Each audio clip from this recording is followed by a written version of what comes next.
Welcome to Slayerfest 98. I'm Ian Carlos Crawford. And I'm Ashley K. Smalls. Hi, Ashley. Hey. We're back for Marvel again. Because what else would I be here for? I thought that was the only thing that existed. You know, it's funny how much you and Stephanie have both been on the podcast, but have never watched Buffy, and this was mostly started as a Buffy podcast. I can't tell you anything about any other character. I know that there's a character named Buffy. That is all I got for you. There you go. But yeah, if you would like to introduce our guests. Yes, absolutely. First off, we have Spider-Man author. Hi, it's Preeti Chhibber. Hi. Hey, and then we also have Miss Marvel writer. Hi, it's Samira Ahmed, everyone. Hi, guys. I am very excited to have both of you here. Both of you are fancy Marvel writers. I'm so excited to be with Preeti. This is our first ever event together. That panel podcast, and Ian, you are like an iconoclast for having us both on here. It's true. I love that you know it. I mentioned it to Preeti and she was like, oh my God, wait, I didn't know that's who the other guest was. Very excited. I didn't know you two know each other. Our Brown Girl Literary Circle started out pretty small and a lot of us came up at the same time, I think. Yes. That's very fair. Yeah, I feel like this has happened a few times where I've paired people that I didn't know were friends and then they're on together and it makes for a good podcast. So I'm glad you both know each other. How many DC Marvel writers are there? Is it 2? That might be the answer. 2 and we're here. Preeti, do you know? Am I wrong? It feels like there might be people who have. There are 2. I feel like active writing major characters would be my guess. That's true, because Marvel does have a zillion freelancers, right? Yeah, but they do. I think we're likely the only 2 who are actively writing major legacy characters. Mm-hmm. That is bananas. It's pretty wild. But also, these characters couldn't be in better hands. Duh. So we're here to talk about Miss Marvel, and I foolishly, before we started, asked everyone, and then I was like, wait, let's do this in the recording. Samira, give me what did you think of the first episode overall? I loved it. I'm saying it like I would on Twitter, which is a lot of O's. Exclamation point, exclamation point, heart emoji, lightning bolt emoji, heart eyes emoji. Does that express my feelings? Yes. Yeah. Preeti. I loved it. I've watched those first 2 episodes 4 times, I think. You're the only one who's gotten to see both. Sorry. Yes. Sorry. Yes. I covered the junket for Nerdist last week, so I got access to the first 2 episodes. Yeah, and you would think that if you're friends with a journalist, your journalist friend would figure out a way to get you in on this. No, at Disney, that shit's intense. Yeah, for real. They have changed their screening services 13 times, I feel like. You could have just held up your phone to FaceTime and put me there right in front of it. That's all, yeah. It would have been just so bootleg. Disney, I would definitely never. I swear. We're just kidding. This is a joke, Disney. This is a joke. Please don't fire them because of something they said on my podcast. This is a joke, Disney and Marvel. We 100% believe in your copyright. We don't violate any rules ever. Never. Was it an in-person press junket or virtual? No, virtual. Okay, but it was cool. wonderful. Everyone was. I was every question I had to edit myself because when I wrote my questions, every question just started with I just love you guys so much. Thank you. I mean, Preeti and I were sort of live texting while I was watching it, and it was just absurd because it was just a lot of consonants, exclamation points, and oh my God, oh, that is just exactly the same thing my mom said to me. Yes. And I wasn't allowed to go to this concert. There was an REM concert I wasn't allowed to go to, and Preeti, what was it that you weren't allowed to go to? Mine is not as cool. Just say it. It was the Backstreet Boys. Oh my God, I love that. I wasn't allowed to go unless my dad came. We were just, every moment was oh my God, did that auntie just say that she was too short? And I was yes, I totally heard that before. every moment of it was just like So real. so spot on. I mean, I was a kid in the 80s though, but it still felt the same. I was like, oh my God, this That's don't change, I guess. Well, no. I do want to talk about though, when we dig into the episode, there is an evolution point I want to talk about. Oh, yes, that I know think is going to be fun. I think so. I think I know what you're talking about. I think you do too. Okay. Ashley, what did you think? It was absolutely amazing. As me being outside of that culture and being able to learn a lot more from it just from the first episode I was, happy about. And then on top of that, it really gave me like Disney Channel original show vibes, like back in my day, when it used to be an entire event of like actually like going and seeing like those shows. And like, I don't know, like the other Marvel TV shows have kind of felt like condensed Marvel movie into a series format. And this has really felt like going home to like, watch an actual show. I know we're only one episode in, but it was a very strong start to that. Yeah, I would agree with that. I felt like, so I feel like, a couple of the other like shows that we've covered, Ashley, like aren't like fully based on like one comic, right? It's been like pulling from different ones. And this, I actually was like, oh, cool. I've actually read the first, I think 4 or 5 Miss Marvel trades, and I loved them. And this felt very much like that comic book. Like I meant to do a reread before the show came out, but of course I did not. But like, I didn't remember all the characters, but I was like getting to remember them as we went through them in this first episode. And the thing the first episode did really well, at least in my opinion, was it showed you it like set up all the characters without it being like, here's the character. Like it was like when she's walking through her house and the whole family's talking, like, I love that shit. And I'm sure none of you are. I get like very emotional about this shit because like when I saw Into the Spider-Verse for the first time, I cried at the opening because they were speaking in Spanglish, right? Like watching the family go through and like when they yell, it's in Spanish, but when it's like when they're just like conversational, it's in English. And like, that's I knew I was in trouble when my mom was yelling at me using my full name and in Spanish. That's exactly how it is for us too. Yep. And so I love that they like did this, and like I, like Ashley said, it's still like I was learning about a different culture, and like even though I don't know, the like the language and the words that they were using, it was like I got what it was. And so like that's really like, I don't know, I love that shit. It was so nice to see. I think, sorry. No, go ahead. I was going to say, Samira and I were actually texting about this also, because something that the show does that's pretty incredible, I think, is there's a lack of commentary on the culture and religion itself. It just exists. Yes. And is allowed to exist in that very authentic way of just seamlessly integrated into the story and into her life, because that's what it's like. Right. And that's also what Miss Marvel comics are like. I mean, I when I talk about writing it, one of the things I say a lot is that Kamala's culture is just like braided into her life. Yes. It's not sectioned off like, okay, now this is the Pakistani part, and here I'm going to do some Muslim things. Now I'm going to be the American girl. All of it is intertwined, and the show did a great job of doing that. And just, like the initial family banter, like right before she's getting the driver's license, and they're sort of all talking over each other, and then the mom's giving her advice, the dad's giving counter advice, the brother is like, you better be praying more, and don't forget to say Bismillah before you start the car, which, by the way, is 100% spot on, because I'm also Muslim. We had to say Bismillah before we started the car. Every single time. You say Bismillah when you walk into a house, before you turn on the light, when you start the car, when your dad starts the car. So that I was like, oh my God, that's exactly what it is. So annoying. And then she does it like, right. And I was love it. I love that. So like you would say it was like accurate, like it clearly was written by like Muslim folks and like people that like have love. Like it wasn't written by like, just sometimes, right, some of this stuff when they do this, sometimes in Marvel, when it's like, that's like written by a white person trying to like this it was spot on. Sana. Yeah, Sana was involved. Bisha K. Ali, who is the showrunner.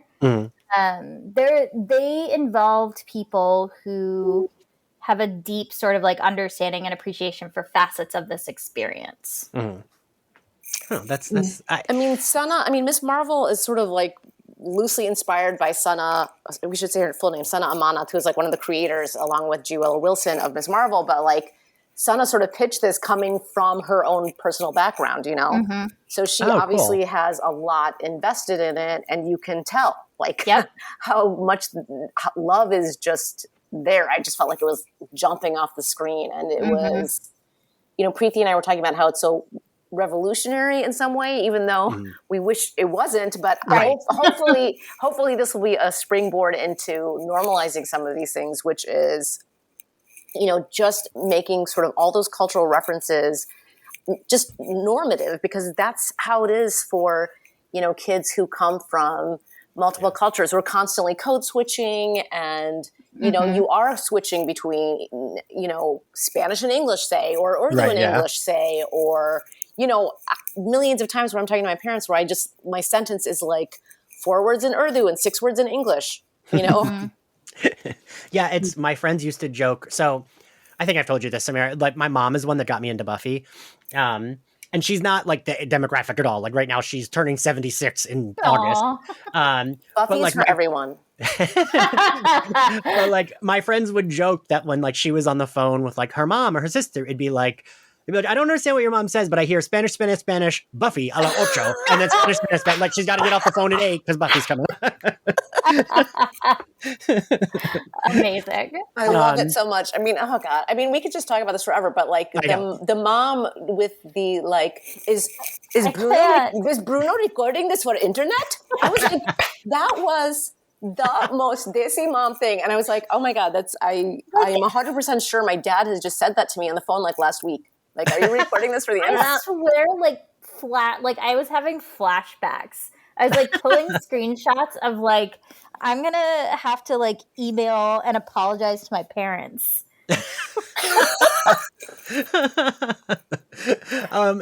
Well, that's funny. So I was like emotional from the start because I also love like the idea of her as this like, because it's weird, right? Because it's like she's a big nerd, but also like the Avengers are real people. So like, is it nerdy? Like it's just like, oh, these are like celebrities, right? It's like the way Ashley and I tweet about Chris Evans is like, right? Nerdy. Don't you consider yourself a nerd? It's like inherently nerdy. She's. I think one thing I do, you know, before we get introduced to her powers is just this idea of like all these shows have kind of, you know, brought us smack dab into like the heroes that we're familiar with, or the idea of, you know, we're following this superhero who we're familiar with, like the environment. And like for the first time, it's this sort of outside looking in thing of like, for the being before she, you know, gets her powers, like, what is it like being kind of like us as fangirls and like stuff like that? What is it like being that in this world? Which we really haven't seen really, I would say maybe outside of like the 2 girls asking Thor for a selfie, which I would absolutely do in real time in Ragnarok. But like, you know, like this is like the first time of like, I would absolutely be her best friend. Are you kidding me? You're going to wear this weekend? Avenger Con. Well, yes. Like what? Although, oh wait, no, they're kids. That's why they couldn't call an Uber. See, this was waking me up because I was like, I don't understand why y'all letting your parents tell you. Like, I would have just taken the ass whipping. I would have just. You there are things to this day that my parents don't know about me sneaking out of the house that I still will not tell them. Oh, really? No, I won't do it. I mean, I also grew up in a time before cell phones, so it was just so much easier. Yeah, that's true. That is true. I mean, like, I had them when I got to high school, so it was like slightly harder, but middle school, I mean, like we had them, but like it wasn't as dependent on as like today, where like if you lie to your parents, they can just like open up, find your phone, and be like, "Bitch, you lying to me." I mean, when we were watching it, we were watching Kamala sneak out and jump to like that tree, and my husband was like, "Wait, is that how you snuck out of your house too?" And I was like, "No, because I would have fallen to my death." Like what? No, I just like memorized where the creaks were in the wood on the stairs. That's funny. So both of you had like pretty strict parents? It's like, it's not, I feel like it's not strict. I'm trying to figure out how to describe it in a way that is like It's just Indian. Yeah, it's just like I remember I graduated undergrad. Like I graduated college and I came home like after graduation like for the summer and I was like going to hang out with a friend and my mom was like be home by 11 and I was like what? You're like I'm 22 right now. I'm 22. I don't leave the house before 11 when I'm at school. And she goes without missing a beat. Do you know how many sex offenders there are in this county? And I was like, no. Do you? And she's like, yes, I do, bitch. Yes. I don't know. It's sort of like that. This when you're under my roof, these are my rules. And you know that moment in where Kamala's mom is like, aren't you going to be the kid that we raised you to be? Like just to be good. And I was like, did they read my high school journal? Like it's about the family unit, right? It's about respect and it's about recognizing who you are with regards to your family because it's not about individualism. Huh. Okay, that's fair. I mean, I think you could see. I mean, people. What Preeti's getting is like strict has almost this kind of American connotation with it. Exactly. Okay. And like in Indian culture or broader Desi culture, South Asian culture, nothing that our parents were doing was really that strict. In fact, no, not at all. They weren't that strict. They were fairly lenient. I thought if I was gone for 3 months my senior year because I forgot to call my parents the morning after a sleepover. Like, it was fine. And they totally trust her with Bruno. Like Bruno comes in and out of the house like he's, they call him Beta, like son, like he's the kid, and they completely trust her with him. I did like that relationship. I found that like very sweet. Yeah, because like growing up, I had our neighbors across the street were Middle Eastern, and so we were like, it was like them and us. That was like the Puerto Ricans and the Middle Eastern like families that were like, everyone would be like, what are they eating? I know. Everyone's like, it smells like cumin here, and we don't know where it's coming from. But so it would be like my mom would sometimes try to teach their kids Spanish, and they would try to teach me Farsi. And like the only thing I ever remembered was nakun means no. And I'm sure I slaughtered the pronunciation of that.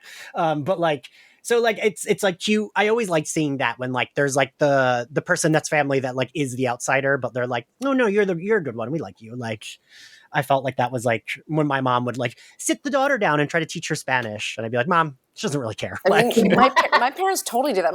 I mean, so many of our friends, like especially my little sister's best friend, who is still her best friend, like grew up across the street. They would just come in and out. Her siblings would just come in and out of the house. They would like have, whatever food my mom was making. And my little sister's best friend and her husband still live in the same town as my parents, and they still do that. Like they just randomly show up. Like we won't be there. They'll just, and my mom will be like, "Oh, they came over today for lunch, and I just happened to have some food." So. That's very cute. So I want to talk about this opening because I fucking loved the opening. Oh, so good. Ashley, I need your hot take on this opening because this feels like some shit like baby Ashley might have done when she was a kid. Oh my gosh. Wait, why is my mind going blank? I'm on her with the guidance counselor. The animation. Yeah. Oh, you know what I meant to talk about? And you brought up Into the Spider-Verse, but I was going to just that was a bit of what it reminded me of. Yeah. And then I like the way in which they intertwined it when we were brought back into live action, in terms of like her, in terms of like when she was texting Bruno, and then like we see the animations of their text. Like I like that they didn't just leave it at this like thing of like, we want you to know she's a child, but that like it was intertwined in how the entire voice of the show went. Okay, so that was one. And then two, yes, that would have been baby Ashley, but baby Ashley couldn't draw to save her life. Fair. But she did know the people in class who could. So she would have been the one narrating while they did that. And then she would have been in the back of the classroom, which would have been very hard for her because she was taller than everybody. I hit my height before everyone else. So when I would try to have my head in the back of a book, like I would hide my comics in the textbook so it would look like I was doing my homework. And sometimes it worked, sometimes it, like English class should work, and I really don't think it worked, but it was just that like I was a good writer, so my English teachers usually left me alone. And then in math class, which I would always failing, they'd be like, yeah. But yeah, but that's the thing. I think that would be probably my favorite thing about this show is that like she is us. Yeah. In that like, she's a fan first. Yeah. And so, and that's in the same with the comics as well. And so it's like my favorite thing about the animation was that they're introducing you before we get into the fact that like, yeah, she's like about to get these powers, but it's like you need to really fully understand that as we are the ones making these podcasts, the ones who are going to make the memes and who are going to live tweet, make TikToks and dedicate probably hours of our lives to this. And our parents and grandparents are going to be looking at us like, this is what you do. Is there money to be made here? You know, that this was us. We are the adults from this. And so, yeah, I think it was just the perfect voice. And I more so just loved how they didn't leave it there and they entwined it with the rest. Also, before I know, I'm like over talking now. No, great. Go ahead. You need to call Paul Rudd. Right. Immediately. I know. How did they get Paul Rudd for the Sonic movie, but they didn't put Paul Rudd in this? I know. I was like, this podcast situation, I was like, this is brilliant. Yeah. I want the whole thing. Yes. You don't tell me that there's this Scott Lang podcast out there and then don't have it as a clip. Like that would have been not like Miss Marvel needs more promo because like we were going to be tuned in regardless, but like that should have been ready to go. Yeah. When the episode dropped. Do you think I'm not looking for this? Like, agreed. Where is it? And I think that like that's something like because Marvel of course does this a lot where they'll drop like, oh, they'll mention something somewhere and then later on they like show you it. And I feel like that does leave it open. Like that could be so cool. Like, oh, true. As like in any random show or movie that someone is listening to, you know, their Ant-Man interviewing Scott Lang being the most annoying podcaster. Right? Like I think that would be so fun. Or like, you know, in the next Ant-Man, if he like is like, wait, I gotta go record my podcast or like some shit like that. Like I would love that. And also I would feel that. I mean, I really go ahead. No, go ahead. I was just responding to Ashley's point really quick. The beginning, that the way that animation was incorporated and that fan art was incorporated is just such a big part of Kamala's personality too, in the comics too, because she is, you know, she writes fan fiction and, you know, Sloth Baby is actually a thing. Like that Stuffy in Sloth Baby Productions is still part of that world. So even though there is a departure, in the TV show, there's still so many callbacks and, you know, elements of the comics that come through for the comic book fans, which is kind of speaking to Ashley, which is like, we're all the nerds. Like we are her.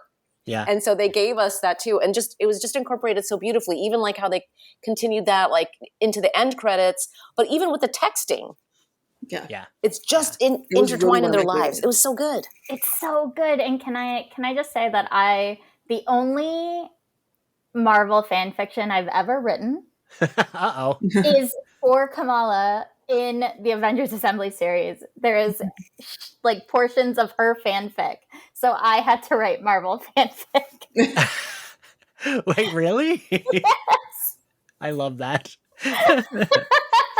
And, you know, with the art style, Preeti, I kept thinking of your Spider-Man book because I was like, this art, like in that opening, it reminded me of the cover of your Spider-Man book. I will say, I think something I loved, Homecoming to me was in that like triad of movies that Marvel did in like 2017, 2018, where it was like Homecoming, Black Panther, and Ragnarok that all had such distinct perspectives. And for Homecoming, this was YA. This is what Marvel did. Yeah. And they brought that to Ms. Marvel in such a wonderful way. Like we were saying, where it's like, yes, like Into the Spider-Verse and Scott Pilgrim and all these other sort of influences. But I saw a lot of that John Watts in there and a lot of that John Hughes in there that I think make it so accessible. Yeah, I would say so. Yeah, someone at work actually was like, it was basically like, it's like leading to the Breakfast Club, like they're younger. Yeah. And I was like, oh yeah, I can see that. Exactly. It's awesome. There were so many tiny details that speak to sort of that teenage life, like just everything in her room and just even like the way they were riding on the bicycle, like tandem sort of together when her bicycle was lost and just every single thing, the way the lighting was. And there's just, it's a very, I think some of the older Marvel characters have, their houses are more contemporary and modern looking, and they're much more kind of, there's a sleekness to, like Avengers Tower, and, Tony's got the perfect espresso machine and all that stuff. Kamala's house is just, her room has this sort of teenage clutter. Yeah. And her house has, even in the comic books, it has this sort of coziness. It has this kind of smallness, and you can almost, I mean, probably because I grew up in a house like this, but I could almost smell the kitchen. Yeah. Yeah, no, that's fair.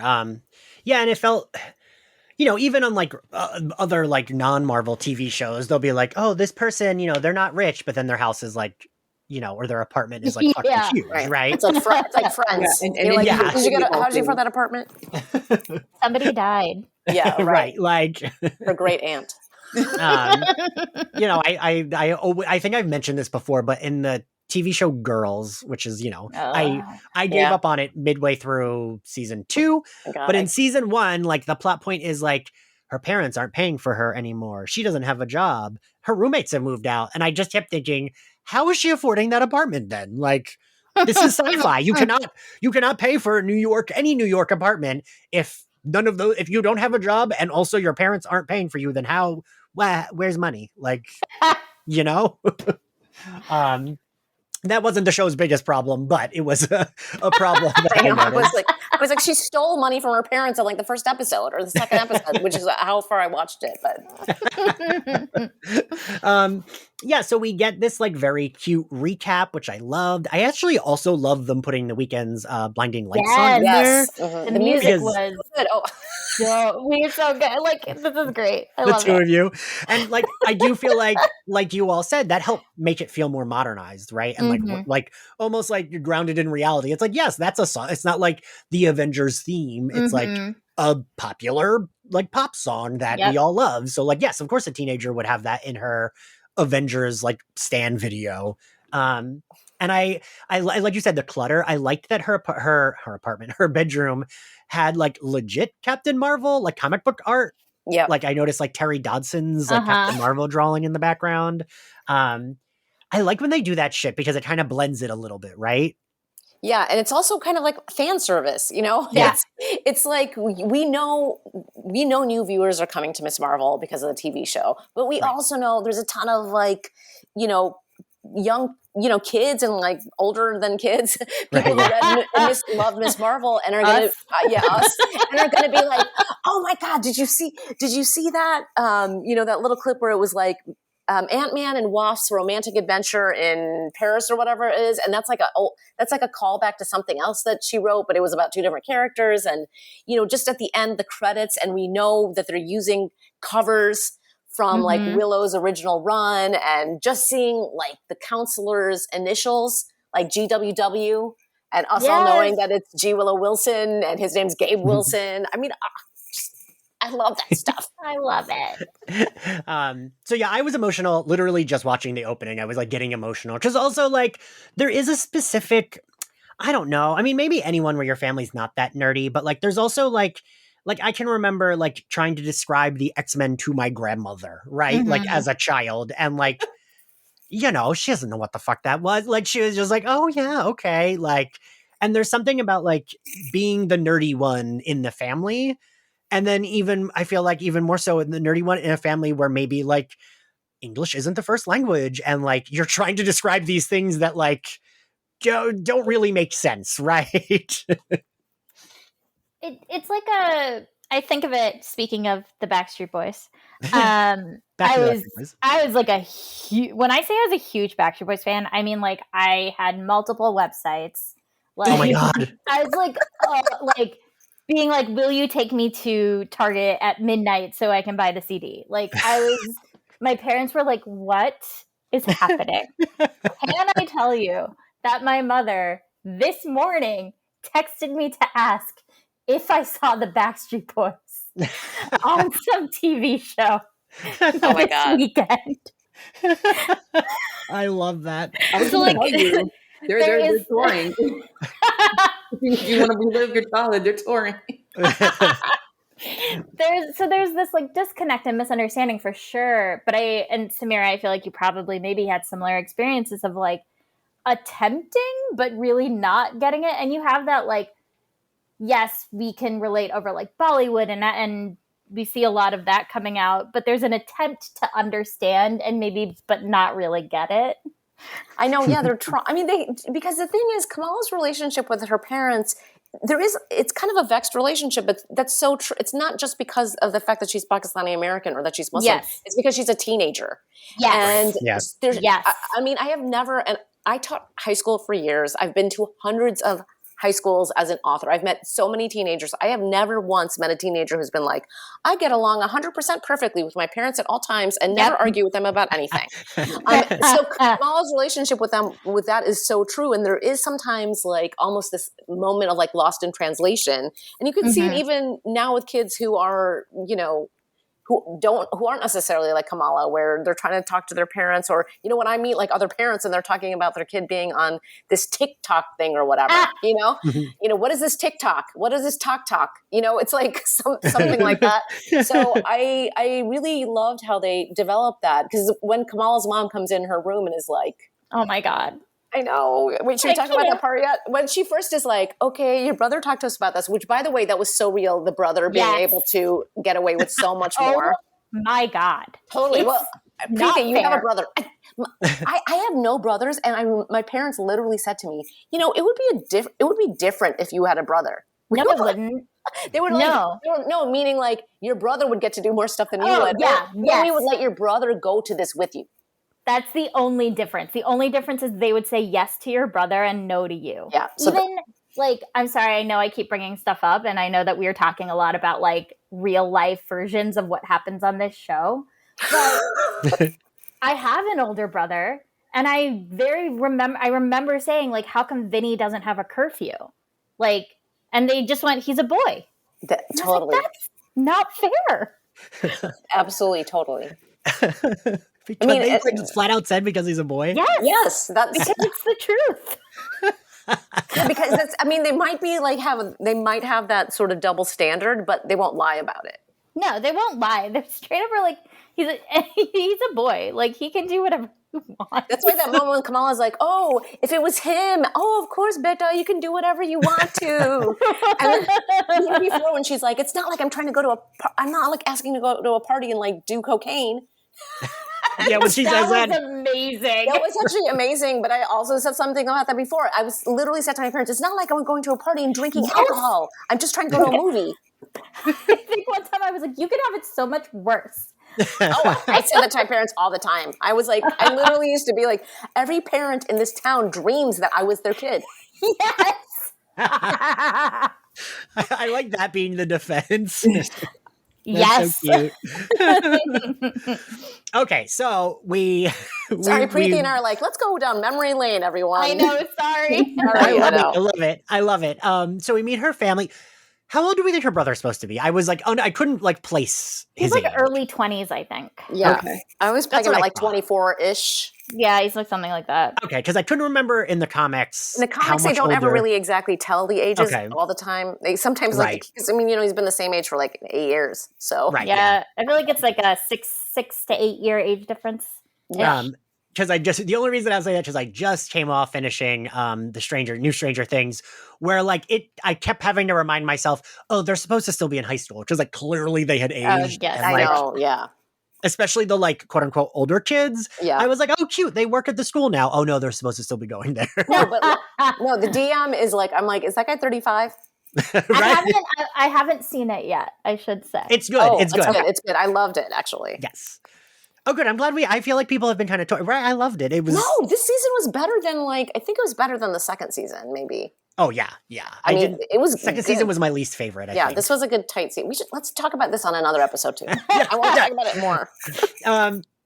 So we meet the family, and I just thought like, I mean, you're both writers. I thought like just from a writing perspective, that was a very smart and like breezy way to introduce the family members. Like the father saying he's praying too much about the brother, and like her walking. That's straight up from the comics. That is the first. That's exactly Two or 3 pages of the first issue. I mean, it works, right? I thought it 100% worked to introduce us to her family, like quickly as she's going out the door. And And so like we get the dynamic like pretty quickly, and like her mom's, I love that her mom's like, you have to look in the mirror every, what does it say, 15 15 seconds or something? seconds. Yeah. Yes. And they're like bickering about that. And then like I felt so bad for her though. She goes to her like driving test and immediately crashes. Big Cher Horowitz energy. I loved it. It was really, yeah. I mean, I did not crash a car on my first driver's license, No. but I failed my driver's license test the first time. And so when this was in this show, I was like, oh my God, I was destined to be Miss Marvel writer. And I do love that the mom immediately yells at the driving instructor. Yes. You yell at the person, and then you turn around and be like, when you're by yourself, you yell at the kid. Yes, that's exactly right, because you would never shame the kid publicly like that unless they did something very, very, very bad. Like that would be, I can't even think of what the thing would be. Like if she caught her kissing someone in public, then that would be it. But this, I love how they just turn it on him, and they're like, what are you, it's completely your fault that she crashed into your car. You're being so dramatic. Like, oh, come on. It was absolutely wonderful. But that was also a great way to show also their love for Kamala. Yes. Because I kept reminding myself, because when the mom was like being really like harsh with her about going out, I was like, no, I want the mom to like just let her fly free. And then I was like, oh, but she did defend her earlier. So I was reminding myself, oh no, they do like have a lot of love for her. I always like the nerdy child. I'm always like very protective of whatever nerdy child there is. I'm like, no, this poor child, they just want to do nerdy things, because that was fucking me. Like I wasn't going out drinking. I was like, going to the comic book shop. Like that's what I did. So she fails her driving test. Then what happens, Ashley? She crashed the driving test, crashed the car. And I remember they were driving, and like you said, that was when she was getting the speech. You're not gonna be able to help. Did they move on to her getting fitted? But no, first she goes back to school. Yeah, first she goes back to school. But wait, there was something very important that happened in that car ride. Yeah, she has to tell Bruno that she won't be, they will not be driving. Right, but that car ride, the one thing I want to talk about really quick in that car ride is because the mom is talking about, because while Kamala's looking out the window and imagining, Captain Marvel, the mom is like, you're just like, in my family we had, too many dreamers and people who believed in these sort of fantastical things. And that I think is going to be important. Yeah, I agree.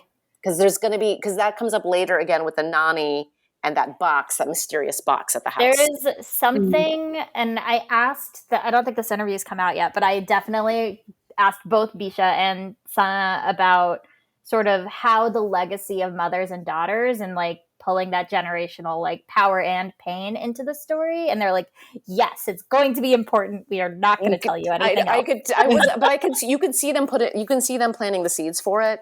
And that was like one of the first little tidbits that we got that speaks to that.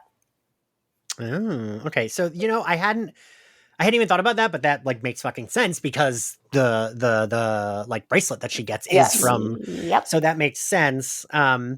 And her grandmother is still alive, and her mom says, the daughter's like, why is she giving all this stuff? And then the mom's like, she wants to give us all of her junk before she's dead. And then when she's holding the bracelet and the mom gets like irritated about it, right? Yep. You just know there's going to be something more.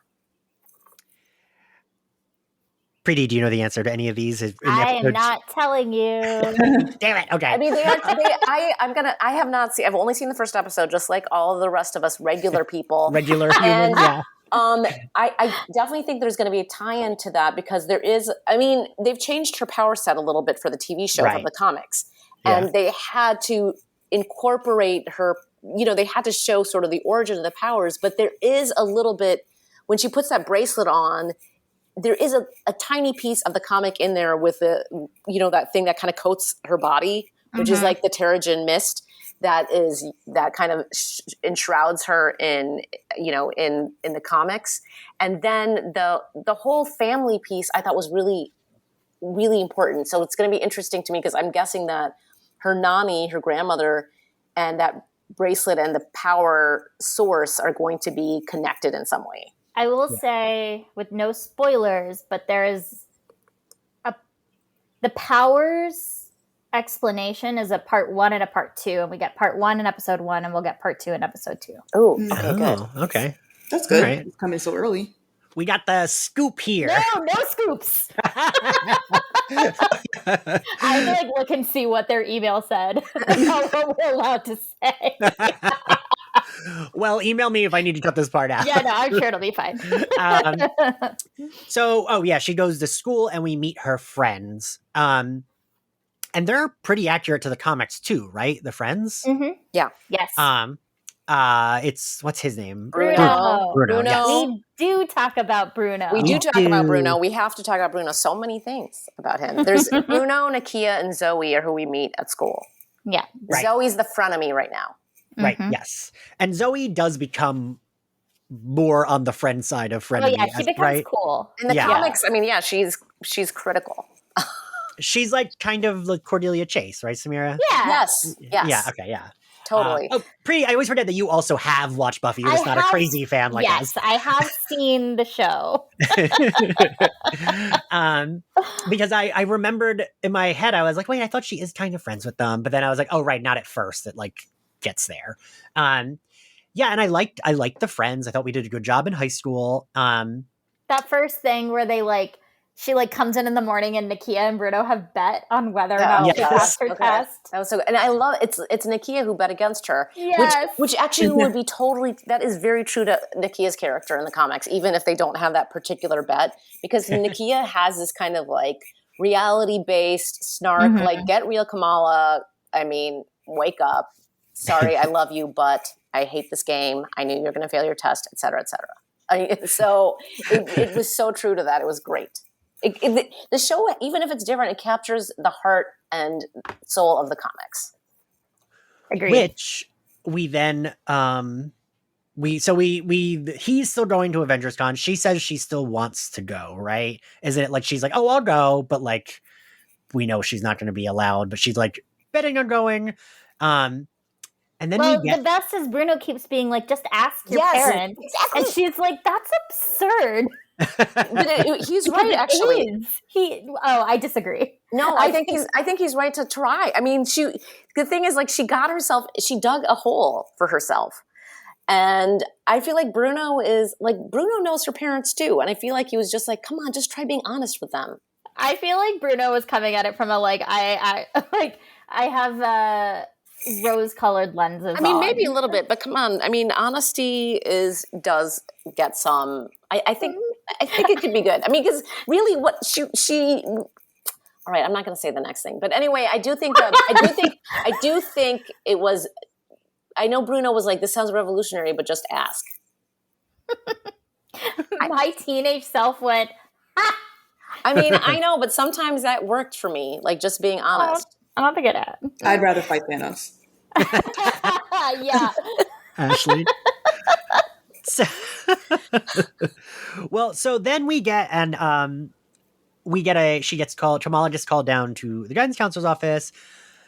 And I thought, is that a student on the speaker? And then I loved so I don't know if you guys felt this way, but like, I fucking loved that he like felt like, I felt like, oh, this is like capital F fag that I love. Like, I love the queerness of this guy who's just like the cool guidance counselor and is like very like Brooklyn dude, like gay dude, right? Yeah. I love that. I mean, 100%. I was like, it's not even coded. It was just, to me, like totally overt. Like, it didn't seem like it was even a question. When he's like, girl, come on. Yeah, like, and I like that he was like a younger guidance counselor that kind of, and like, not that I'm in high school or anything, but that makes sense that a younger guidance counselor would, like you said, saying he'd be like a girl, like that, like that's how a younger guidance counselor would speak to one of the students, right? And I really, a lot of times when Marvel, when they have their gay characters, like you said, Samir, it's like coded, or it's like they're like very prim and proper, like wealthy gays, and this felt like, that's a queer guy that I would see out at a bar in New York, like. I don't know, that like it felt like more modern, which adds to the, we keep saying everything in the show felt very modern and like a little bit, and this sounds silly to say for a show based in the MCU, but a little bit more realistic. right? Yes, it does. I mean, that's what Yes. it is, because she's a teenage superhero. It's just, I mean, I always think of Kamala as, again, this is sort of the comic thing, but it's coming across in the TV show. I compare her in sort of like early Spidey. Yes, Yeah. 100%. Because they're both teenagers who are just trying to be regular kids, but they happen to have these extraordinary jobs. Yeah. And those keep getting in the way, but they're like, I mean, it's just like when Peter's, I'm trying to get my high school stuff done on time and trying to get this done, and I'm trying to study for my test, but I messed this up and now I dropped everything out of my backpack. And like, it's just those very high school things. And they have that for Kamala too. And I just love that.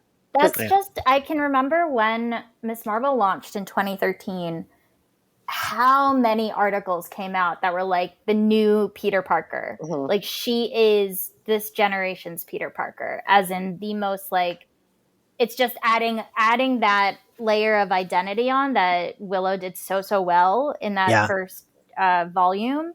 Is just the same. It's just an evolution of it, right? Mm-hmm. Yeah. I mean, we even have like the tagline. I mean, Peter had with great power comes great responsibility, and Kamala has good isn't a thing you are; it's a thing you do. Yes. We even have that, which I was like, Willow just wrote it very brilliantly. I mean, we could have a whole episode about just Willow's brilliance and those. That's true. So she gets a talk from her guidance counselor who, even though he's like the cool younger guy, he's still kind of like giving her... He's a dork a little bit too. Yeah, yeah. And he's kind of basically like, what does she say? Like, oh, do I have to plan my life before lunch or something like that? Yeah. I love when she's like, wait, are you quoting Mulan to me? That was amazing. And I was watching the first time I watched it with two younger people, and they both immediately knew that was Mulan. Like, oh really? Yes. I love One it. of the kids was like, is he? And then Kamala says the line, and it was like, this fits like so much. It was like with a seventh grader. She totally knew it.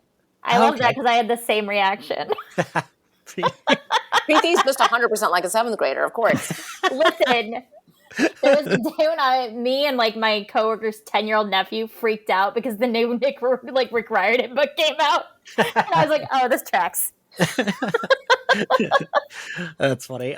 Yeah. So then she what's the gist is basically like, oh, you need to start planning, right? That's the gist of their meeting. She leaves and she goes to. I was like, maybe you. Ashley, is it Bruno's? Is that bodega like owned by his family? I actually was about to ask, like, because I'm like I was concerned about they didn't give us any of the background off of the show, and so I was like, it's giving like very much his parents aren't around as much vibe. Yeah, but I don't want to assume because I'm like, it could be something that may not be it at all. But I mean, it's not completely out normal in.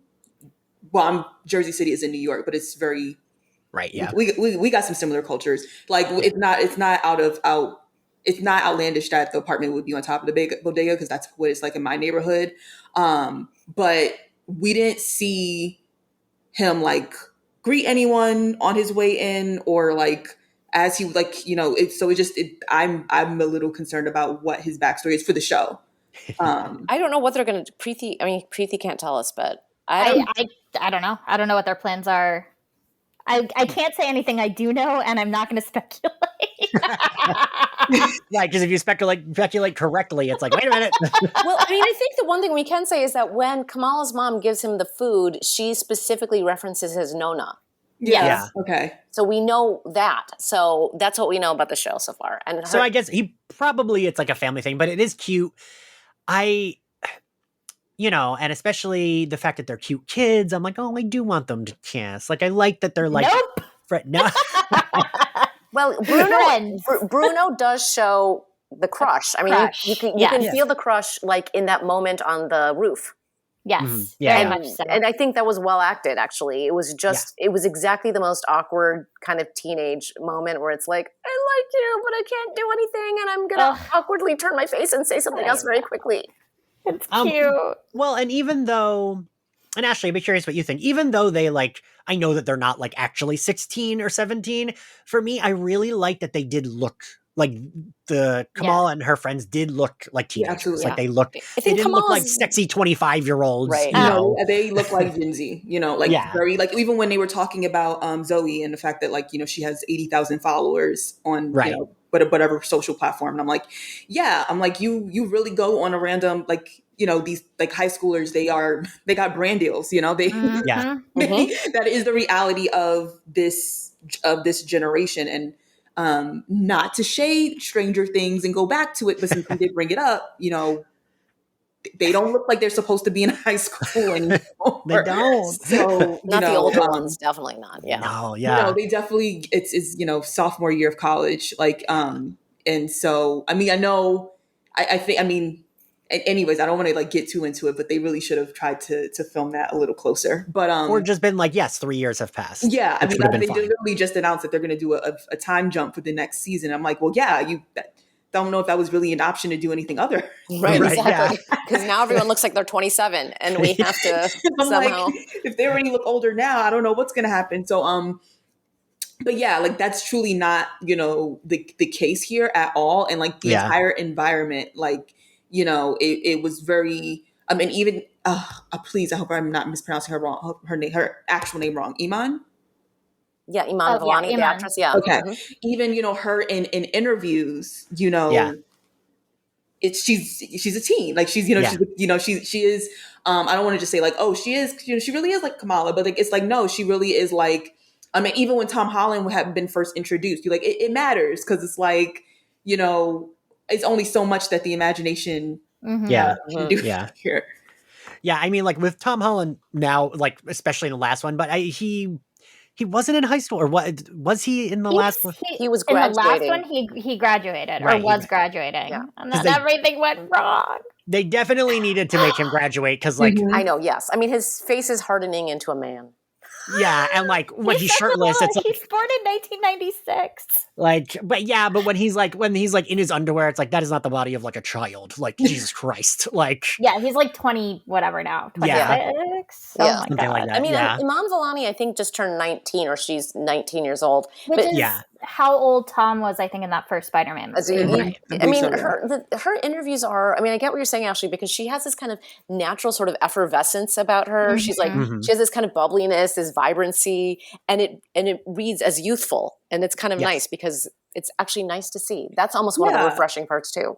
Yeah, Yeah. we're so used to like, the other Marvel stars in their interviews, and it does, they're allowed to be more adult because they are adults. So it's like, Right, yeah. and then those topics in which that we're coming across in those shows and stuff. And so it's like, I'm very grateful they didn't try to do as some other, places try to do, get a 25-year-old to play the 16-year-old, where it's like in the interview, we're talking about, a stuff that this person, it's like I know that. I mean, yeah, I know you have to do your job. It's technically all an act, but it's like I'm like, okay, I'll just tune in for the show because like we're talking about topics that would not have anything to do with Kamala. So, I'm really just, and it's also bringing in a really youthful vibe. I feel like Marvel sometimes gets a little serious. I mean, it can be serious, but it's just like also. It is supposed to be this fun aspect of it. I'm just really happy we're getting more into like the fandom part. Yeah. And not just the like there's a crisis in every series. The world is going to explode. There's different versions of Spider-Man. We have 20 different universes colliding against each other. It's like it's nice to just like, hey, what's going on in Jersey City right now? You got any crime? I mean, yeah, because we don't even have a villain yet. Yeah. Right. And it didn't feel like, where are we going? It felt Exactly. like I'm enjoying watching her just do her stuff during the day.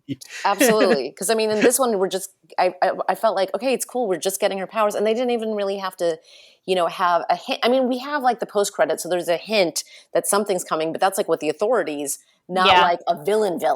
Right. Yeah. And they always in somebody's business, It's just like, no, but for real, that man is always in. It's just like, calm. That's funny. So then she does, she asks her mom, right? Well, she asks her parents. Well, and she comes home and we get the moment of the dad and Bruno are like setting up. I forget what they call it. Zuzu. Zuzu, yes. Which is basically just like Alexa, right? That's kind of what it's supposed to be. Yes, but not owned because Bruno set it up. It's not owned by a scary mega corporation. Right. Right, Plus, yeah. it understands Urdu, so that means you can probably say their parents right instead of like all of these things that never can say my name right, even when I train them. Hello, Samira. So I thought that was cute, and I found myself, I just was like, just let this child go to this like very harmless con. But then of course, calamity does ensue when she does go. I also like the idea of the adventure con. Like Ashley, we would be like podcasting from that con together. I felt like there should be that one. It was like so over the top, you know. It was just yeah. I don't want to skip over the shopping trip though. No. She runs errands with her mom before all of this. Right, for but her that's brother's also before, wedding. right. But that's also we talked about it a little bit because that's right after they get the box. Right, Yeah. But they go to that like little Pakistan. Yeah. And this is kind of the thing. This is the moment I wanted to talk about earlier. Okay. Because they go in to get her fitted for Silver Camus for the wedding, presumably. It's for the engagement party. I think they said the for the engagement party. And I know a lot of other people had the same reaction, but I immediately thought of Bend It Like Beckham. Like totally. 100%. Yes. Yeah. And this felt like such a wonderful evolution of that scene in Bend It Like Beckham, where Jasmine there goes with her family, and they're kind of like making fun of her, and she hates being there, and she's so frustrated. And it's the like juicy mangoes line. Yeah. It's the tailor is like gesturing to her chest and is like, I'll take these tiny mosquito bites and turn them into juicy mangoes.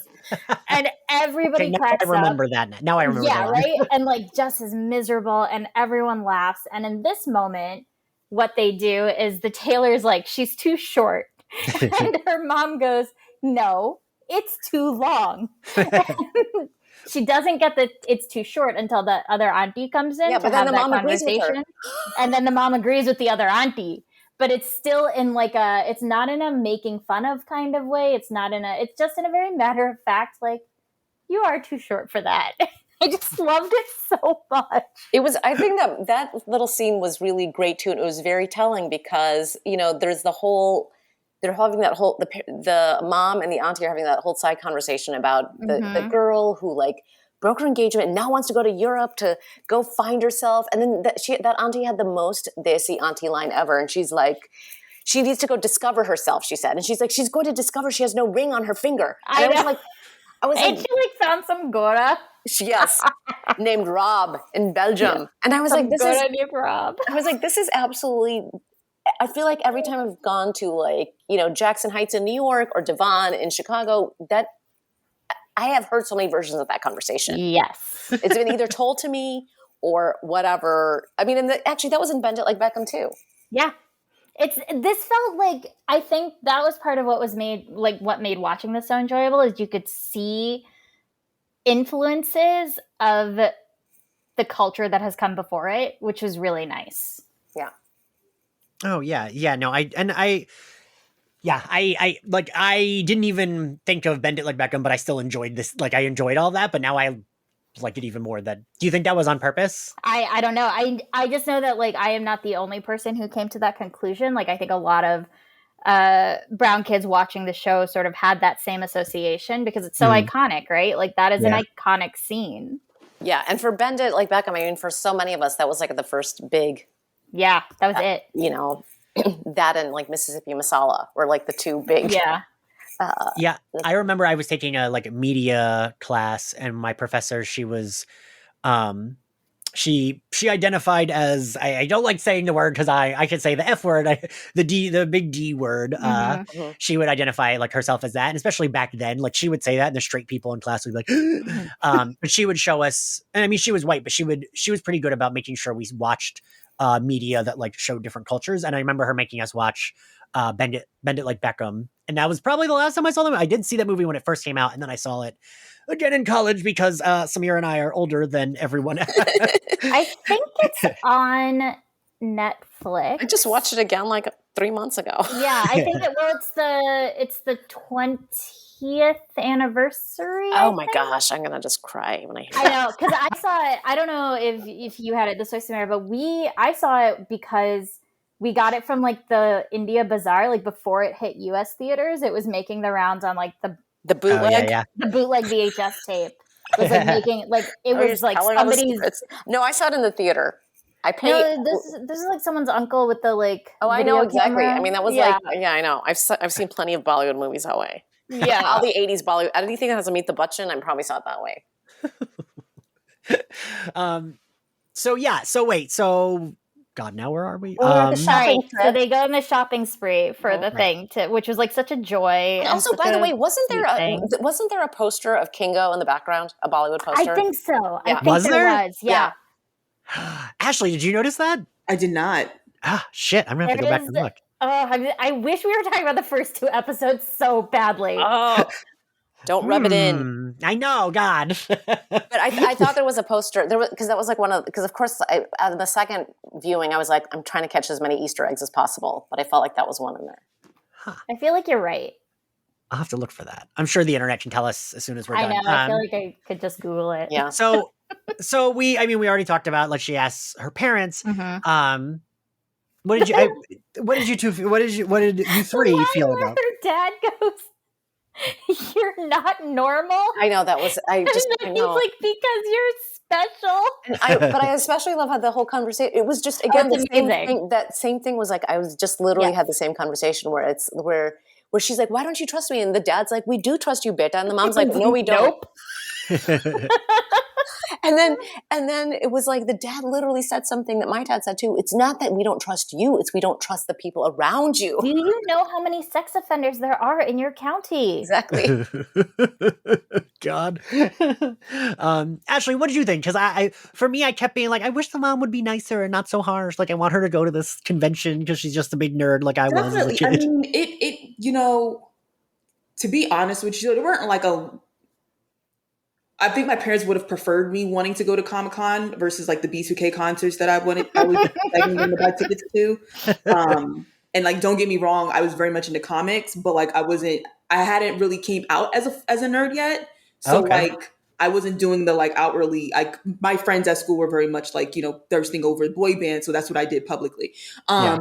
So, but yeah, it goes back also to what we kind of said early in the show about like there must be something here in terms of this relationship with Kamala and her mom, as well as like her mother's background, and like why is it that like it is hinting to like is she familiar with this bracelet? Has she seen this bracelet in action on someone else? Did something happen that has completely turned her? I remember seeing that scene, and I know this would be fast forwarding to after the convention, when she sneaks back in and her mom catches her.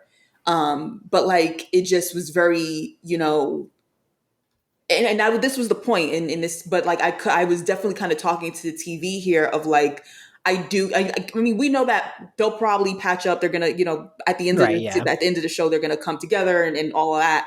But in the reality of some of the people I've seen in this relationship with their mothers, that happy ending often doesn't happen. And it's like, there are parents, and not saying that that's what this mother is going to do like throughout this season. I don't think that's going to be the case, but like, it just really reminded me of those parents who treat their kids like dolls.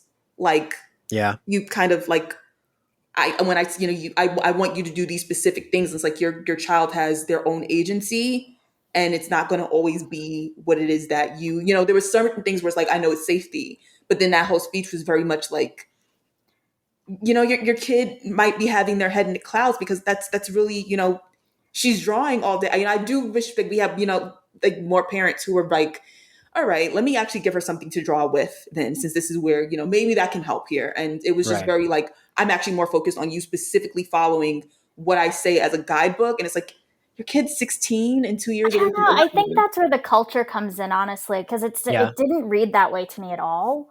It, to me, was because like we were saying earlier, we see how much she loves her. Mm-hmm. And it's not necessarily like, I need to dictate what your life is.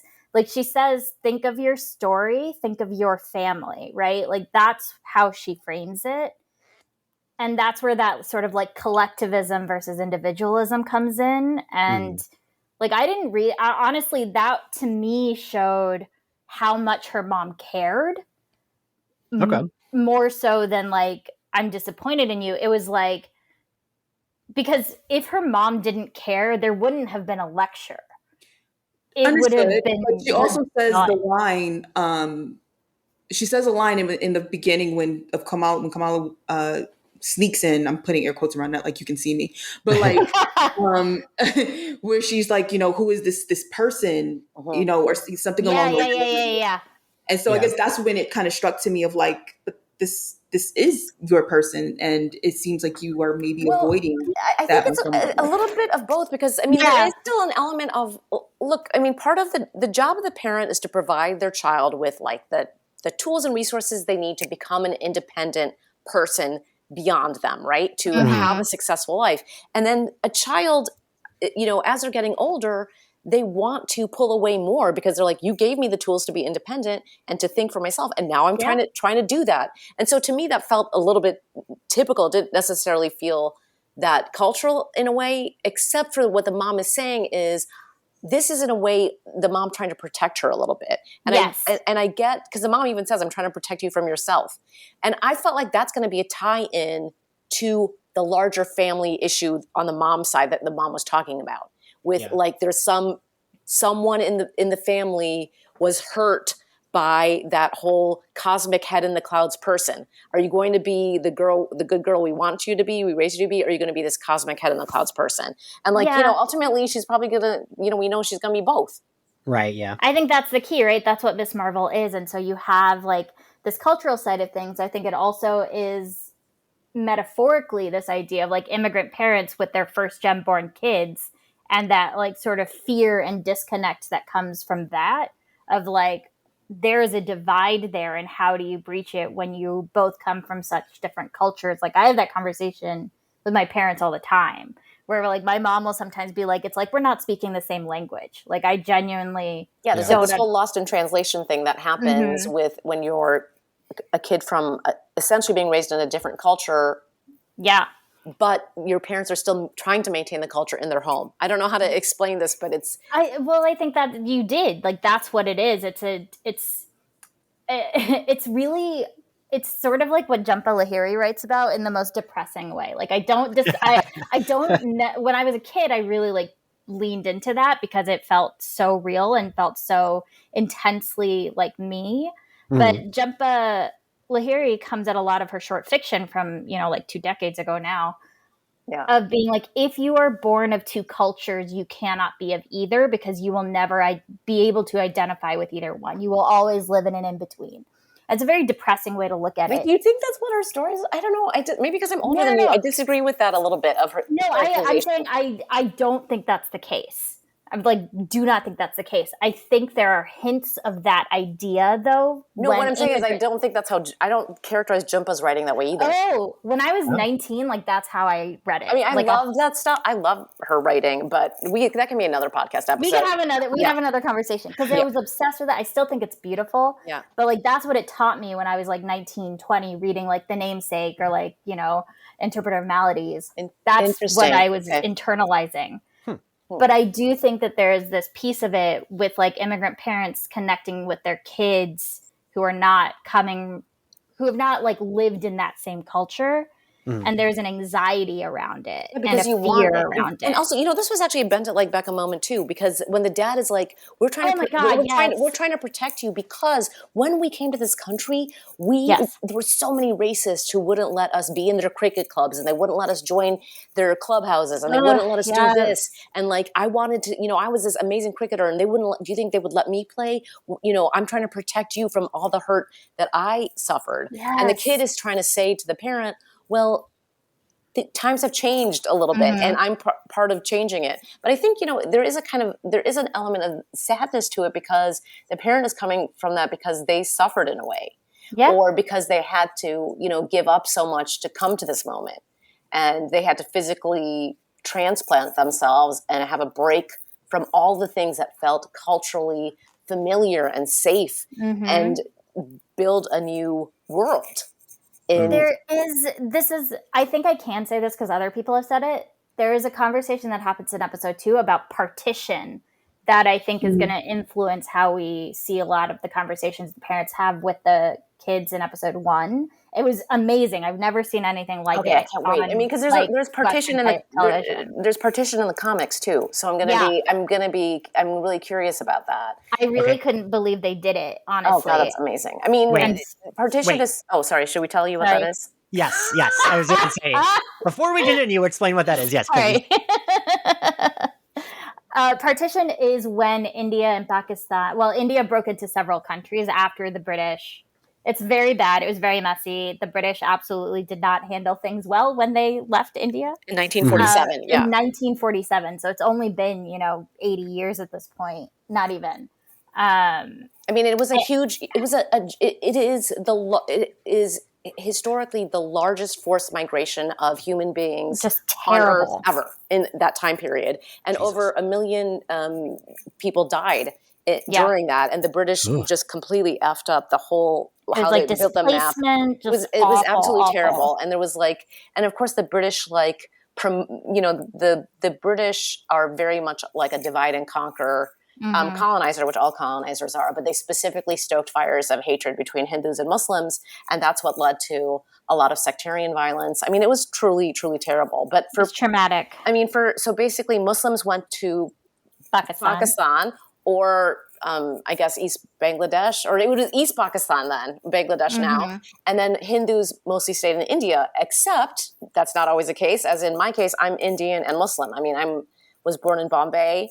My parents were both born in India, my grandparents, but so much of our family did have to go to Pakistan. And so literally for decades, my mom didn't see her first cousins because India and Pakistan would not allow, you couldn't visit the country, even though they literally were the same country. It's terrible. If you, my dad's family is from Punjab, which is on the border. Oh yeah, and so there was that Punjab just got split into two, literally. And so there's a lot of familial and generational trauma that I think the show is going to explore some of that through this relationship between the parents and the children. Okay, I can't wait to see that because we never talk about partition. Nope. And it is actually such a huge, it affects every single thing about India and Pakistan and their relationship to each other. It's just like what Preeti said, it's just generational trauma that is actually on a national level. Mm-hmm. Shit. That's that. I will be interested to see how they bring that up. I am. I mean, we're only one episode in, but I have been very impressed with even the art direction. I'm surprised Marvel let them do. You know what I mean? Even that is surprising to me. Let alone all the cultural stuff and the fact that y'all are talking about how it's accurate. All of that is very surprising to me. In the nicest way, but you know what I mean? In the best way.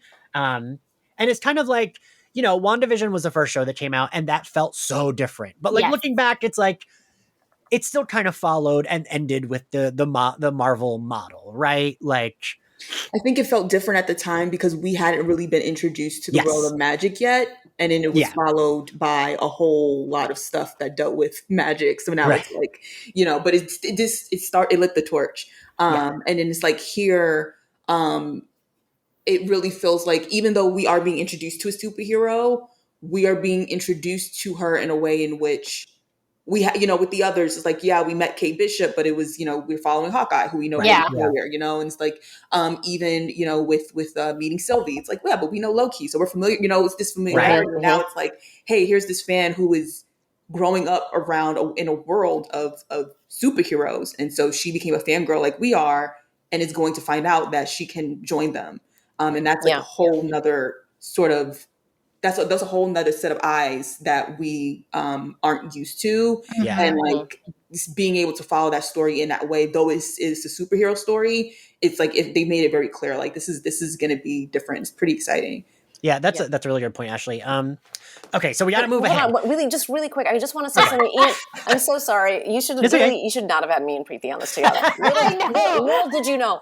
But Ian, just to your point, to your really wonderful point about all these cultural elements and everything else that's coming in and that feels authentic. The reason that can happen is because they have creators from those backgrounds. Mm-hmm. And I just want to stress that a lot. And And then it's not perfect, but it's okay. I think also needs to be said. Like, there's no such thing as perfect. Right. There's no such thing as perfect, but also no one character can represent an entire culture. Exactly. I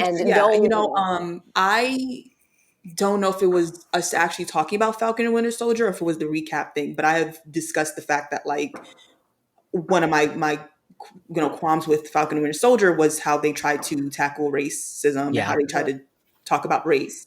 And there was, when the show started, they did do it seamlessly with the Falcon trying to get a loan episode, which I felt was like a great way of showing like, hey, even though you're this amazing superhero and I notice your face through the door, you mean Tony Stark didn't give you no money because we're not about to give it to you. Like that was a better way than the random cop showing up in front of Isaiah Bradley's house to drive a point to Bunny.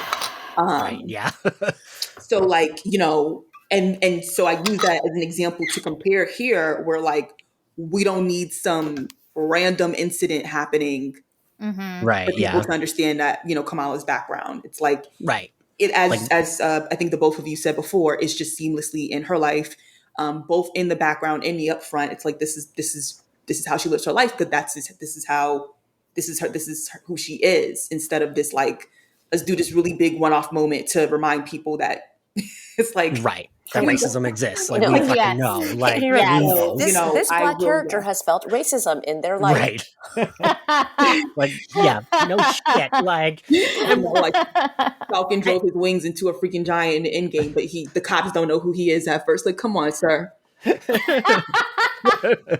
Well, and I do think I know this is going to be the whitest fucking reference, but like I then what you said, Samira, how like like teenagers' relationship with their mother, that's like a teen experience, because I did also think of Lady Bird, and I know that's a very white reference, but like that's what I kept thinking of. And I remember I've not seen the film. I haven't either. Sorry. That's fair. But I know it's a lot of people were like, Samira, that movie's a lot like your first book. And I'm like, it is? Well, it's because it's a coming of age.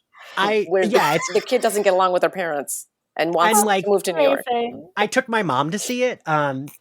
We saw it together, and like literally we got in the car and my mom was like, I liked it, and I was like, that mom was too mean. And she was like, no, the daughter was too mean. Can I tell you, I've like showed my mom Gilmore Girls.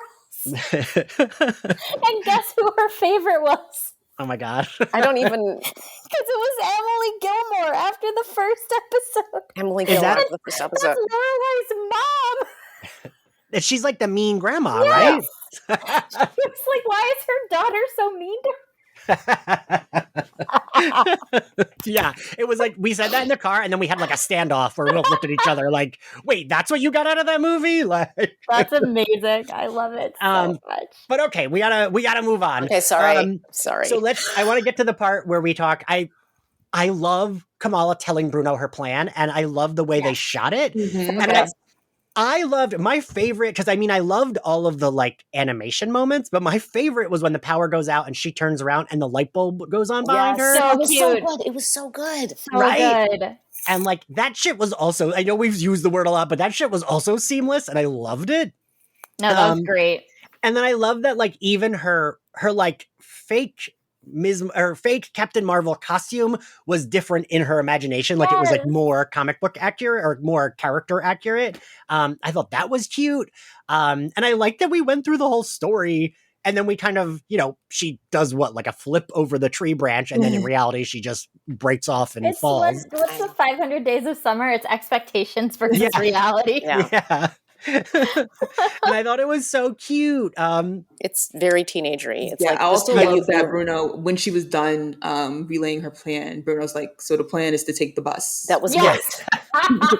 Because that exactly is the plan. We're taking the bus. Okay, got it. But the one thing that I was like, this is how you know that Kamala is young, is that she actually thinks that anything in a South Asian family can go according to a schedule. It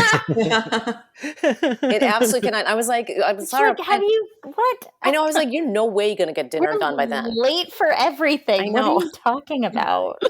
But I've heard there's one thing that Black and Brown families are early for. It's the airport. I don't know if that's the actual. We are. I know. I've heard. So I was like, you guys can confirm with me. 4 hours early.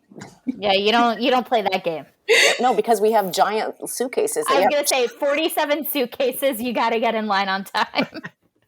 That's funny. My mom gets mad at me for how late I go to the airport. Like I'll leave. So I live 30 minutes from the airport in Philly.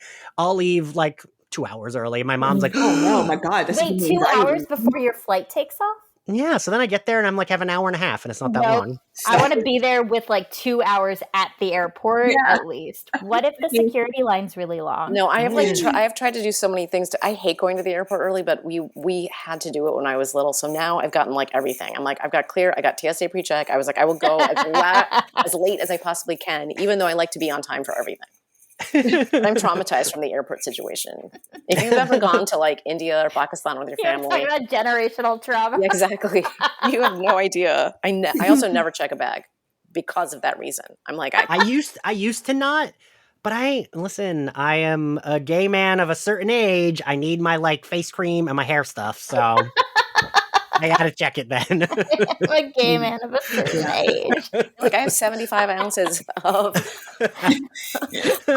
serum, toner, and moisturizer in I here. want to get you a T-shirt that says "I am a gay man of a certain age." Listen, I know what I am. So then she does get out, but I love that it's like she doesn't make the superhero landing. She just falls. It's very charming. Bike. Oh, her bike getting left behind like hurt my soul. I know. I felt so bad for her. But I'm sorry, can we just say really quick how the big Hulk, little Hulk. Oh yeah, Bada Hulk, Choti Hulk. Yeah, I know, Bada Hulk or Choti Hulk. That was so cute. That was like her parents trying. Trying so hard to be cool. I know, and that was like the moment. So I was a little upset with her. I was like, now why are you yelling at them like that? Like that's a teen move, though. Yes, that was a teen move. It was very much teen, but I was like, I mean, yes, I knew she was going for the Captain Marvel costume, but I'm like, that was actually, that was a kind of lit idea. Like that was, it was cute. myself. I just plus they put themselves out there and they agreed. But it was because the way she said it, because she was like, it would be so humiliating. Yeah. That I was like, that's just, you could tell that you could almost see the knife going in her parents' hearts. Yeah. But she did feel like immediately bad. Yeah, she felt bad like immediately, which was nice. And even Bruno was like, dang, you almost made your dad cry. That is really bad. And like that was a time when I was like, I feel bad for everyone here. Cause like the dad is very like nice, sweet dad, supportive. And he's like, oh, look. And he's like so excited. And then like when he looked like he might cry, I was like, oh, this hurts. I'm sorry I had to go back to that moment. No, it's okay. Okay, yeah, then they get to the con.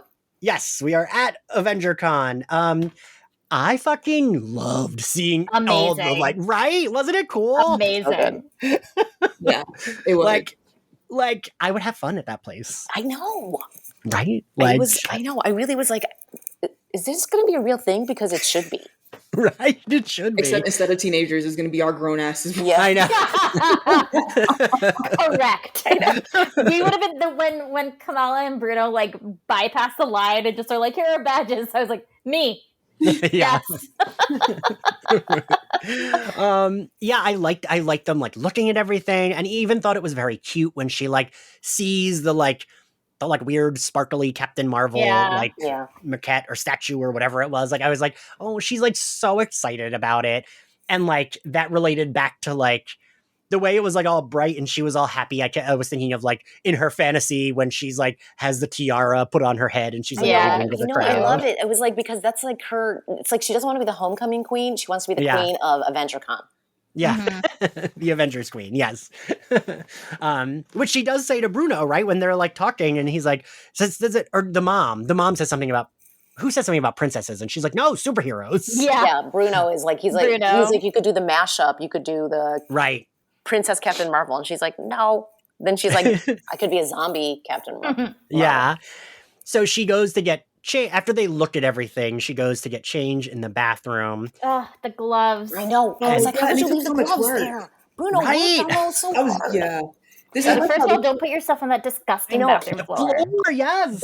That actually did not feel like an authentic Desi moment. If her parents raised her right, she would never have put that on the floor. She would have hung her backpack on the hook behind the bathroom stall and taken things out that way. Agreed. I like that you both just turned into the mother. If you had been raised right, you would. Like, that's disgusting. How dare you, Kamala? But yeah, when she left the fucking gloves, I was like, no, they're don't go back for them. That was like brutal. And like Bruno's face when he know. Oh, my heart. He worked so hard. I know. And he was Bruce Banner. That was like, I was like, oh, that was cute. I know. That was cute. Because in general, I really like cosplay like that, where it's like kind of just regular clothes, but also like you could tell he was Bruce Banner. Right. Because you're like, I like that. You're like, is that a pocket protector? Because I know exactly who you are. Yeah. Can I give a quick shout out to the announcer of the cosplay contest was Ryan Penagos, who's our buddy who works at Marvel. I thought that was him. When I was like, is that I literally, when I watched the mustache? screener, I watched the screener and I was like, well, I can't say anything, so I just sent him a bunch of eyeball emojis. Wait, do you know him? Ryan? Yeah. Oh my god. I think he is the sole reason that the silly Agatha All Along video I did went viral because he retweeted it. That's hilarious. And then on The View, they showed it to fucking Catherine Hahn, and I was like, it's all because he retweeted it. Oh my gosh, like, that's actually amazing. I did not know that. Incredible. Yeah, Lorraine Sink retweeted it first, and so I was positive he found it from her timeline, and then he retweeted it, and then it blew up, and it's like I like the Marvel stuff I do, but like Buffy's the main, but like that's the biggest thing that's ever come out of this podcast was me doing this silly video. I love it. I did it at like 3 a.m. stoned. I was like, what would be funny? Oh, there's like outtakes of Marvel people dancing. I'll put it to Agatha All Along. And I did it in like 3 seconds. We love it. But yeah, so you can tell him the gay podcast you're on all the time. Thanks him. I love that cameo because it completely caught me unawares, and I was like, I know. It's cute. No, I was like, that's Ryan and his mustache are on Miss Marvel. That's so cool. It was really cute. And it felt like home, right? The thing is, it just felt like it was so natural for him to do that. I felt like he wasn't even acting. He was just being himself. Ashley, now they're both just showing off. Oh, do you both work for Marvel? Look, the deadlines are horrible. We have to get our fun where we can. And so I want to mention, I love that Zoe's outfit was supposed to be like, oh my God. The so cool, the popular mean girl, doing the quote unquote slutty outfit or whatever, but it was actually comic book accurate to this. Doesn't Kamala be like, her costume's not even accurate? Yeah. Bruno says that, which is true. Bruno says it. Because the thing is, she's wearing fishnets. Oh, right? So she's something like that. And I was like, oh my God, it's just like what the mom was saying. There's going to be girls in skimpy tight outfits. Mother was right. So then Kamala gets on stage. She gets kind of disoriented. And she had just gotten the band on. Yeah. Preeti, where did you think she fell? Wait, say that again? I was just saying, Preeti, when she put on the bracelet, you know how there was the moment? Okay, I think... I have tell us what you think, but don't use it. Don't give us clues from second episode. I can't say. You say. So I'm going to say, so what I first thought is she put that on and she falls back. So I'm a multiverse person. So I feel like one of two things happened. Because there was all these people with these... Hold on. I have not seen the Multiverse of Madness. You haven't? Okay, no, but I mean, I'm a multiverse person because I incorporated the multiverse into my Miss Marvel. I just want to make sure. I'm not going to, I haven't seen it either. I'm not going to tell you the thing. Okay, good. I have no spoilers to give. Thank you. I'm just meant I love the multiverse. So in my mind immediately went there because I felt like when she put that on for a second, something in her mind or something it crossed some kind of space-time situation was what I first thought. But then I was like, I wonder if all those creatures or those people she sees are Jinn. Those were my two.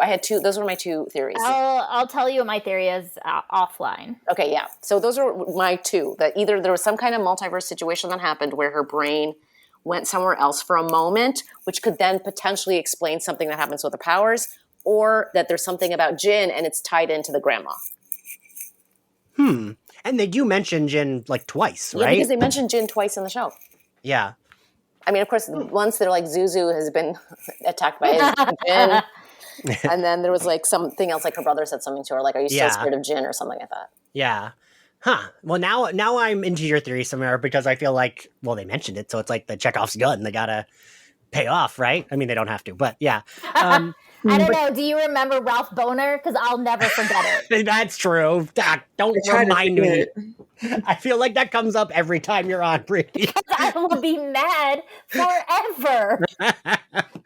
So she gets on stage, she gets disoriented, and she shoots her like blasts out of Like her crystal Yeah. things. Yeah. What, Ashley? Mm. What did you think of the way they did her powers in this?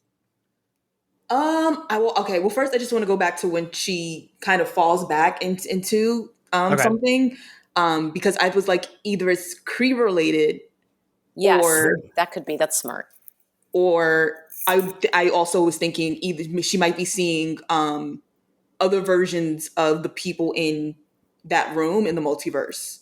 The Kree thing like, is a good. because That's a good thing because she's going to be in the Marvels too. So The Yeah. colors are very similar to Monica and Carol for their powers.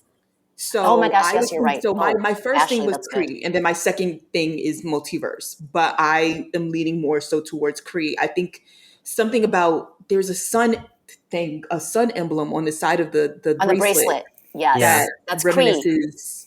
Yeah. Ooh, So I didn't notice that. Okay, Ashley, that is good. Yes, I think. Okay, I go with Ashley now. That's good. No, because the emblem on the bracelet is a Kree like symbol, right? Yeah. Is it? I didn't even. I And then Is it? I think so. I believe so. I'm also just trying to think about the fact that her next appearance is going to be the Right. Marvels. Yeah. right. And Yeah. so how is this, well, I mean, I hate doing the how is this linked with everything else thing, because I don't want to, do that with the show. It's going to stand on its own. But, this obvious, like, they're not going to show us that if it's not hinting to something that's happening either coming up here or down Right. the line in her story. Yeah. And so I'm thinking that would be the most relevant. But in terms of when, her powers come into display, I mean, I think the fact that people at first glance thought it was, an image of the actual Captain Marvel's powers kind of shows how, this linkage, not linking them immediately together, but the fact that, it is resembling Captain Marvel a bit more. So, I mean, it's very pretty, but then I also have, I've been trying to listen to different voices against the changes that they've made, and there's been some great points there. So I don't want to put my two cents in there yet because I don't feel comfortable until I see the entire show.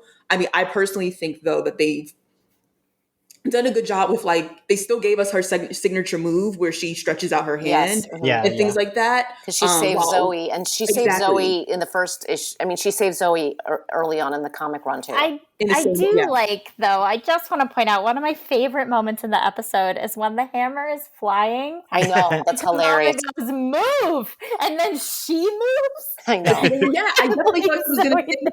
It's great.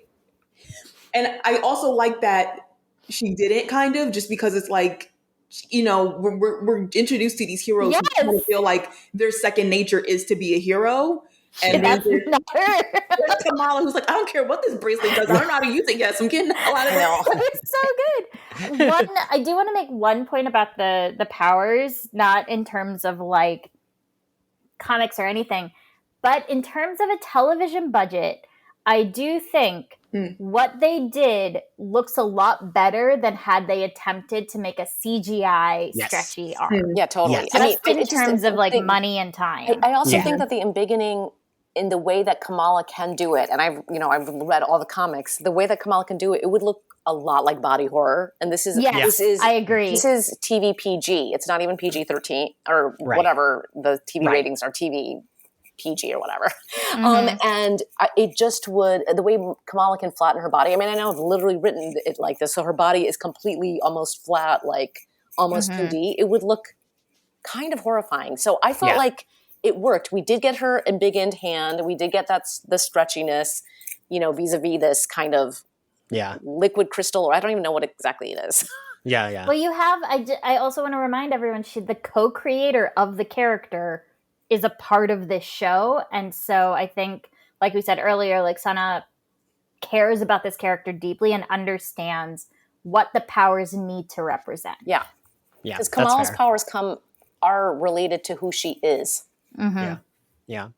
And like, as like, the comic nerd side of me doesn't mind. It's I people like being nitpicky. I don't know. It's like, okay, I don't know. And I agree with you, Samira. It would just, I mean, I agree with what all of you are saying. It just, it would look either too ridiculous or like a weird horror movie, like her being able to do that stuff with her body. And also, I don't know that it would come off looking that great. Cause I mean, even in Moon Knight, some stuff looked a little Yes, Yeah, I the agree. CGI in Moon Knight was not always doing what it was supposed to do. But okay, so and I love that Zoe gets fucking hit with the hammer. So good. So hilarious. I was like, wait, is she dead? Like, I love how she was holding on. It was just great. yeah, it was like very cartoony and silly. She saves the day, but the thing I didn't realize till after, I was like, oh, she didn't recognize her, right? She didn't know it was her. No, Yeah. she did not. Okay. Because I thought it was just like she was immediately like, oh, Kamala, let's be friends because I think you look cool. But she didn't know that it was Right, her. because her face is covered. Yeah. Right, yeah. And the crowd, I love that the crowd is like cheering. Mhm. And then like, even when it's like hitting everything, the crowd's still cheering. But then like once the like head rolls around and blows the shit up. bananas physics of that Ant-Man helmet is the funniest thing I've ever seen. Yeah. I was like, there is no slope to this floor. How are you still I don't know. going? It's I like to call it Marvel physics. Yeah. Yeah, that's yeah. They leave. She gets back in her room, and I mean, we kind of already talked about it, but she has her mom's waiting there. Yeah. The thing I do like is, I mean, I know we kind of already talked about what the mom says. I don't love what the mom says to her, but I do love that Kamala's kind of like, okay, mom, I've got powers. Like, she's like, yeah, all right. Yeah, she has bigger things to do. Yeah. She's And, like, like- I wasn't trying to be rebellious. Isn't that what she said? Doesn't she Yeah. say that? I was like, oh, that's so cute. She's like, I'm just trying to go to AdventureCon. Yeah, And- like, but I like that it didn't, but like, it was still like you were saying, she was like, I got bigger things. Like, she's like, Cosmic, you're right. And like, looks at her band. Mhm. I thought it was a very good ending. Great. Now that we're done, favorite Wait, scene. and the mid-credit, there's the mid-credit scene of the setting up of the scary... Wait, I have to tell you all, I didn't fucking watch it. I didn't know it was there. It's a I don't know. Marvel. I mean, I know, but usually not in the first episode. That is very funny. I always watch to the end of I always everything watch Marvel. the- I fast forward just in case. I'm like, come on now, Ian, come on. You know. And I will say, worth listening to those credit music sequences. They've been picking some really great songs. Oh, I know. And the credits were great, by the way. Mm-hmm. All right, but Ashley, tell us what the mid-credit scene was. Okay, so them people from Spider-Man who took Peter Parker, you know, the ones when the first, like, you know, the ones who were doing all the questioning and they kind of got Ned all like tied up to basically admitting that he was like this, you know, like side the guy in the chair. Yeah, exactly. So basically, the video of Kamala goes viral, and so they see it, and it's basically a very short scene where when they see it, you know, and they realize, oh shit, she really did this. They're like, all right, bring her in. So basically, it's just these people who have nothing better to do, and I think they're bitter and they're mad that they don't have powers. So if they can't take down the adults with powers, they're going after the teenagers with it, and just being really either that or they're Kree. So, you know, but I don't even think they're Kree. I think they're just some haters, but they have it in for all the teenagers who have powers and are But out that's here a doing plot line in the comics too. So I was It curious. is. I It was is. like, is this going to be Cradle? I was like, oh my God, they're going to incorporate that too. I'm curious to see what happens I mean, with it. these are the people who like to in No Way Home when they're like Samuel L. Jackson. Nick Fury has been off planet for months. And Yeah. like, what?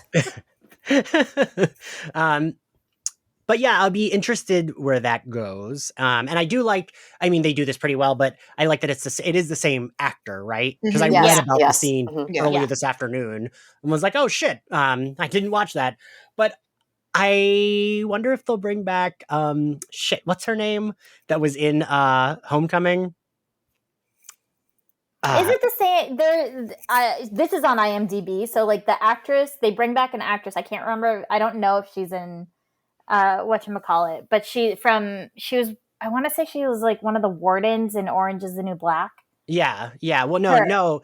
She was in, she's been in something else Marvel, right? I don't know. I don't know. I recognized her from Orange is the New Black. God, I want to say She has a very distinctive face. I know that I'm thinking of the wrong name for this actress. She was like an older lady who is like famous from like a TV show. Tyne Daly, that's who it was. I don't know who that is. Tyne Daly was the head of this group in Homecoming. Oh, Oh, yeah. no. I know who you're talking about. It's not her. Yeah. Well, no, I'm wondering if like we'll see her because that was such maybe. weird. It was such weird casting. They were what were they called? They had a name too. This agency, I don't think has a name though. Oh, it's not the same one. I don't. They haven't introduced themselves with a name, I should say. Not because she says like I'm blah blah blah with whatever, and they don't do that in Homecoming or in this show. So like I don't know because I was trying to figure it out when I was writing my questions, and I was like, I don't know if I know who they are. Okay, that's fair. So okay, now we are done with the episode. Favorite scene, Samira? Oh God, that's so hard. You know what? I guess I'm gonna go with Big Hulk, Little Hulk. Aww. Just, I don't know. There's something I felt like so much happened in that moment. It was just, I don't know. There was like a million things that were just great about it. So I'm gonna go with that one. It was very layered. Preeti? I just want to say all of it. I know. That's what I wanted to say. I want to say every scene that Iman Vellani is in because she's amazing. Fair. Maybe what I said earlier, the moment the hammer swings and she dives out of the way. She's smart. She's smart. She is. See, she was raised right, Samira. Definitely not the scene where she puts her things on the dirty bathroom floor. Literally no South Asian would ever do that, ever. Ashley? Yeah, I was gonna say the hammer. I hope this is alive. I don't know what they made the hammer out of, but I'm gonna hope that for her sake it was some paper mache to give something different. What else would also the art scene. I mean, I know that's not real. Like the her trying to give her plan as to how to get to Avenger Commons. That was so good. I know. It was so smart. The bus. And I love that the chalkboard was still moving, even though when she was done explaining, like it was still animated. Yeah. So for me, it's a tie between that and the opening. Those are like my two favorite because of the way they looked. I loved the whole episode, but like the look of those two scenes was like so cool, and so different. And I'm just glad that Marvel is letting them do this. I know, it's so fun. I mean, just like how she used the push pins as like the thing, the pencil as like the blood gushing out, which is like a person. I mean, it just everything was so clever. When Marvel lets creators be the auteurs they can be, it's so good. Yeah. So good. I would agree with that. I think we're probably all going to have the same one, but what grade do we give the episode, Preeti? A+. Samira? A+ for me. Ashley? Yeah, I say a solid A. Yeah, I same A's across the board. I don't know that that's happened in a long time, right, Ashley? I don't think so. Thank you all for joining me. Ashley, thank you for co-hosting another Marvel show with me. And Preeti and Samira, thank you for being the first guests for our Ms. Marvel coverage. If you like Slayerfest 98, you can find us on Apple Podcasts, Spotify, YouTube, anywhere else you get your podcasts. You can support us on Patreon. We are going through Harley Quinn Season 2 and What If currently. And you can follow us on social media at SlayerFestX98. And if you want to follow me, I am at IanXCarlos. Samira, where can everyone find you? You can find me on Twitter and Instagram at Sam_I_M. That's SAM_AYE_AHM. Preeti? You can find me on everything all the time at Run with Skizzers, SKIZZERS. Is this the part where we plug also? Yes. Okay, cool. Yes, please pre-order my Spider-Man book. It comes out in 6 weeks. It's called Spider-Man Social Dilemma.